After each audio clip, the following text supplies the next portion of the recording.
What's up, everybody? This is Jimmy with Trading Decoded. It is November 25th, 2024, 2:54 in the afternoon. Yes, the market's still open, but it's not doing anything fun and exciting other than costing you money if you're playing same-day expirations. When the market's moving sideways, guys, options don't pay. Futures don't pay. Spreads don't pay. The only people who make money during the time of the market not moving side to side is the people selling you those options. They're making money.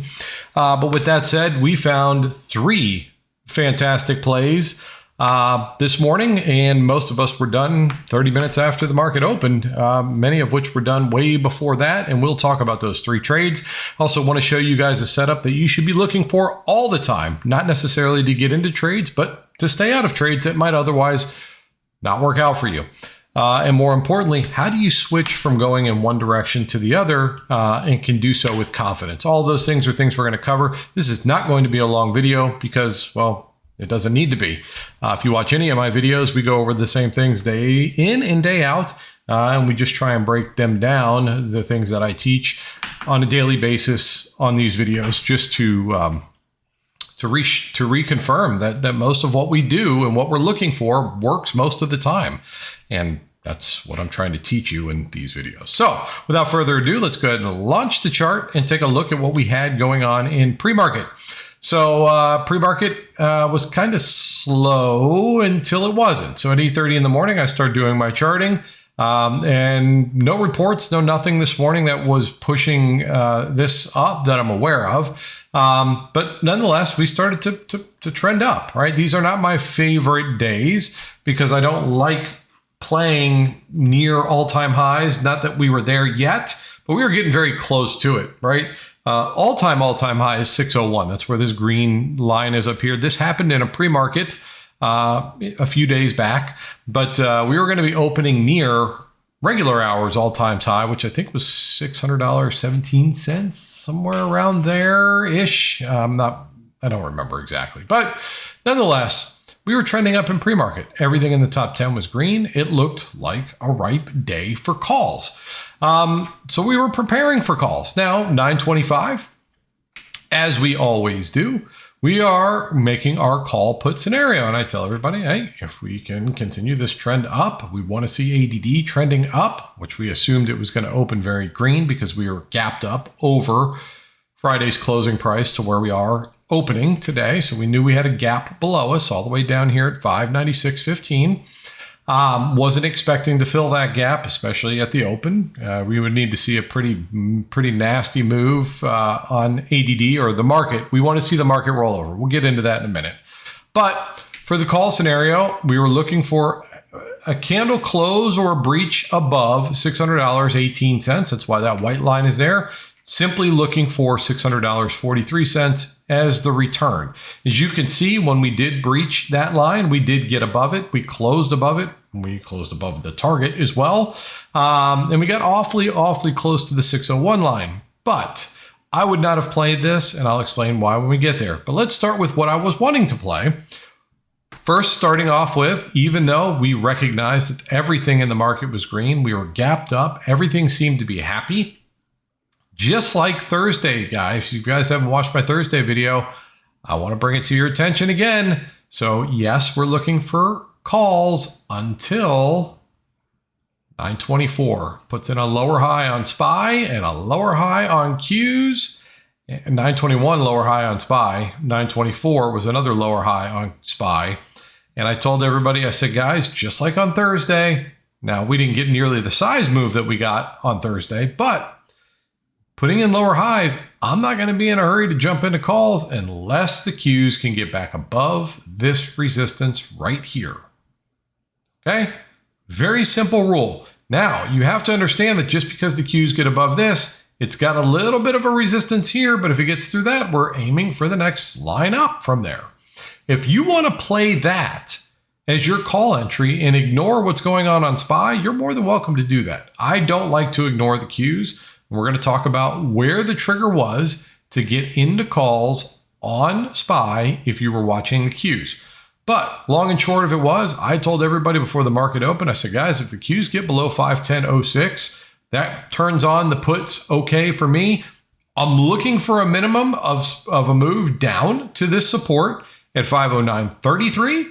If we close below that, we're looking for the next line down. If we close below that, we'd be looking for the next line down. Now, admittedly, we didn't get a move all the way down to the next line after we closed below our pre-market low line, but it doesn't matter if you got in for the right reasons. Now, here's the caveat. I want everybody to understand. We recognized at this time that it was a counter trend trade. One of my rules for counter trend trades is if we're getting into a counter trend trade, we're not expecting the move to be long. We're not expecting it to last forever. You should play it as a line-to-line trade, meaning we get in because we break support. We expect it to run down to the next support, which was right here. It did exactly that. You shouldn't assume that it's going to continue to move down from there. Why? I'll tell you why. Because take a look at what ADD was doing at the open, running up. You do not want to stay in your positions aggressively, meaning don't hold through support after support after support while the rest of the market, usually small caps, are going in the opposite direction. Okay? This is going to create a problem for you. Eventually, this move is going to counterbalance this move, and SPY will get stuck moving sideways. That is not what you want to get stuck in. That's how you lose to theta, you lose to drops in volatility and all of those other things.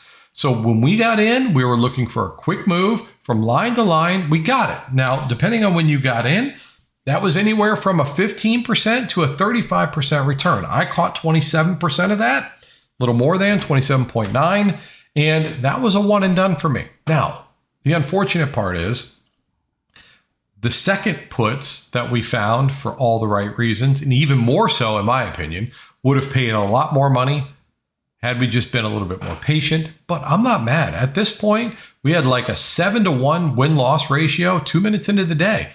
I had people saying, Jimmy, thank you. I'm out. One and done for the day. Sayonara. 2 minutes into the trading day, they were done. Okay? Now, our call line is all the way up here at $600.18. What is the important part here for the Qs? I said, don't trade against the Qs. At least wait for the Qs to get above their downtrend line. Well, that happened with a close at 936. Now, again, if you're going to get into that, you have to be aware where your next resistance is. Okay? We didn't make another lower high above that trend line except for here. Or, I mean, we could have called this a lower high potentially. We tried to move up, failed, tried to move up, failed, and came down. So even if it was to here, right? So at 936, you would have had to be aware of the resistance that existed here. If you got above that, you're aiming for here, above that, here, and here. It just keeps going, okay? But what was the difference? We already had ADD moving up. So you had ADD in your favor at this time. I wouldn't have played this because I was more worried about the Qs getting through its pre-market resistance. So I didn't want to jump into the calls early. I made this abundantly clear. I told everybody, guys, we're going to be crossing the call line here. I don't feel comfortable doing it because the Qs haven't yet gotten above their resistances that make me feel comfortable enough to jump into calls. So I would skip this. However, we had plenty of people play it simply because we broke the downtrend, took out resistance, and they were expecting a move to continue up. Nothing wrong with that. For me, we hadn't put in a higher low yet. We hadn't done anything that made me feel comfortable enough to buy into this.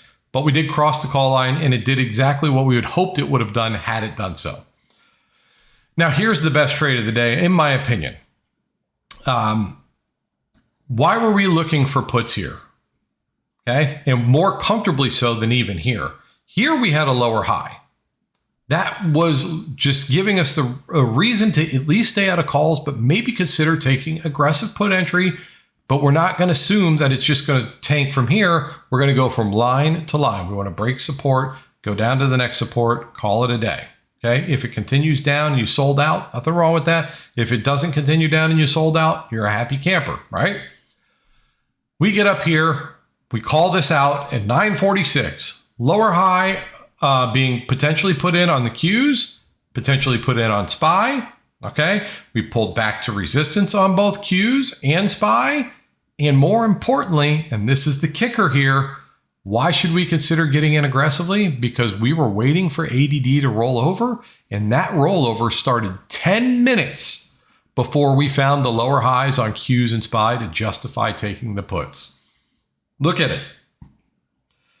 ADD was already moving back down, giving up ground, because the entire time for people looking for puts, I said, guys, calls are the thing as long as we're putting in higher lows, but keep an eye on ADD. If it starts to flatten out or rotate to the downside, you've got to be cautious about your calls. Doesn't mean to jump into puts.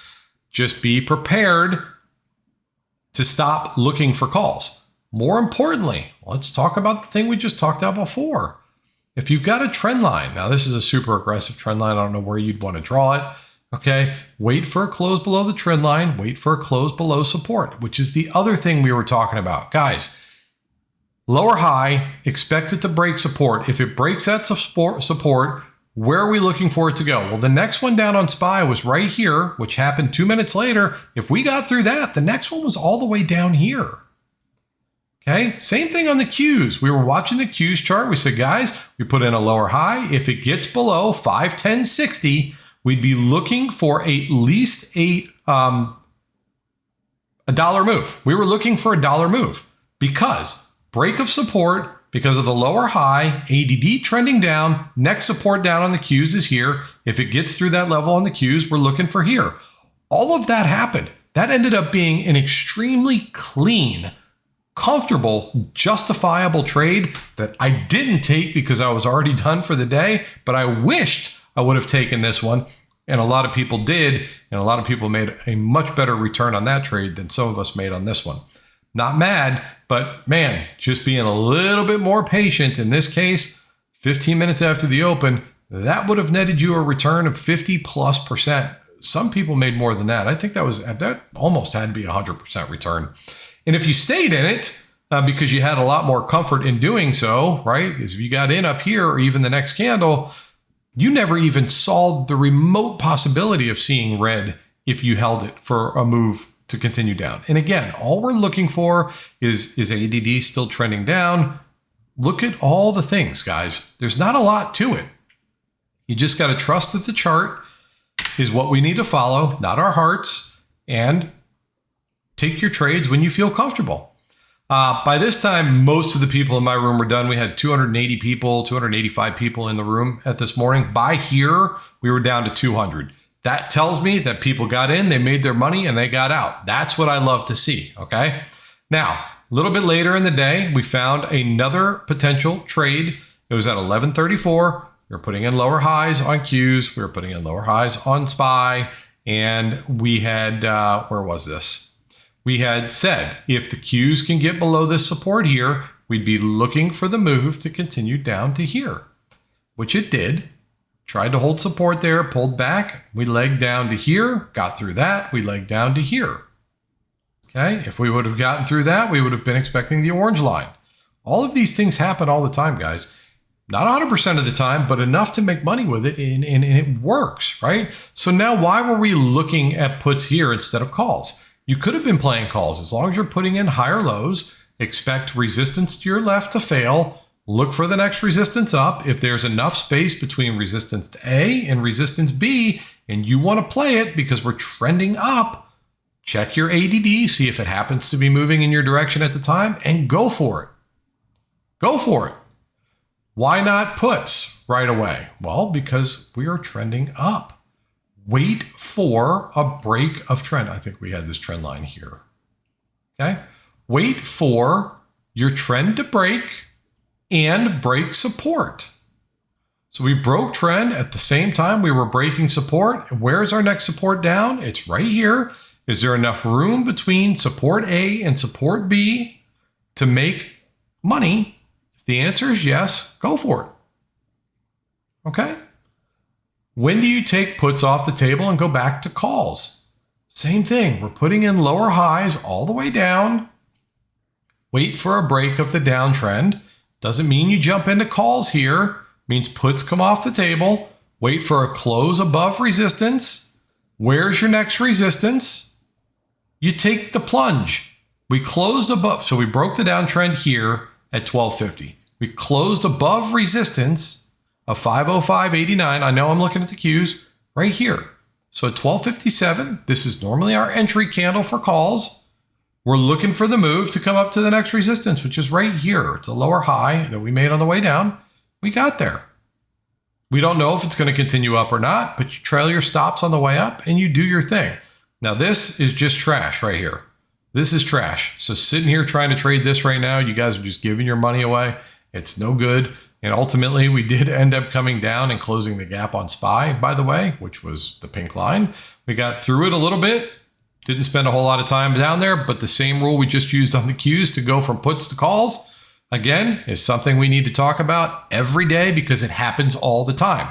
Wait for the downtrend to break, candle close above, wait for resistance to get out of the way, yellow line, we close above it. Where are we looking to go? In this case, you had one resistance here to be concerned with, but after that, it's all the way up here. Guys, again, we close above the yellow line, we maintain our move up to the upside, in which case it's struggling to get through that level every time it's touched it since. Just look, okay? Look at the size of the resistance that is there. So if you're holding calls or playing calls right now, I want you guys to just use this visualization right here, okay? Can we agree that anytime we've gotten up to this orange or this red box at this point, it's not been good for a good idea to hold calls, okay? You tested it 5 times here, 6, 7, 8, 9, 10, 12 times in total. If you're in calls, first thing you got to worry about is resistance up here, which is a lower high that we made on the way down. If you get through that, the next one you worry about is here. If you get through that, that red box better be your target for taking profits. Now, what is ADD doing? I don't know, because I'm not looking at it. ADD at this point is trading sideways. Nothing fun and exciting to trade here at the moment. Theta's winning, lack of volatility, but just be aware of where your levels are if you're going to try and trade this. Okay, if it continues up, you'd be aiming for this line right here. We get a close above that, you'd be aiming for the next one up. We're going to wrap it up, guys. There's not much to talk about here other than the morning moves that we got. It was a downtrending day, but it's not really clean. This here felt really good. This was aggressive. This one was uncomfortable because I didn't like what the cues looked like at this point. And this one was the trade of the day, in my opinion. This right here, because a lot of us saw it, a lot of us felt good about it, and a lot of people took it. Not myself, but I wish I would have. But if you're still trading into the close, guys, just consider this area right here. It's not good for calls. If you happen to be in calls and we happen to make it up there, I would immediately tighten up my stop loss in case it does what it's done the last dozen times it's touched that box. This time might be different. It might continue to get through that line. I don't know, but don't let it take away your profits if we get up there and it does reject, okay? With that said, hope you guys found some useful information in this video. If you did, please like, share, and subscribe. If you'd like to join our Discord community, well, we'd love to have you. There is a link down below. Come join us. First week's completely free. And if you like what you get for that week, we'll consider becoming a paying member. If you didn't like what you got for that week, thank you for giving us a try. I appreciate you stopping by. I hope you learned something that might be helpful to you along your trading journey. And that's pretty much it. So thank you guys for watching. Hope you had a great day today. Till tomorrow. I love you guys. See you.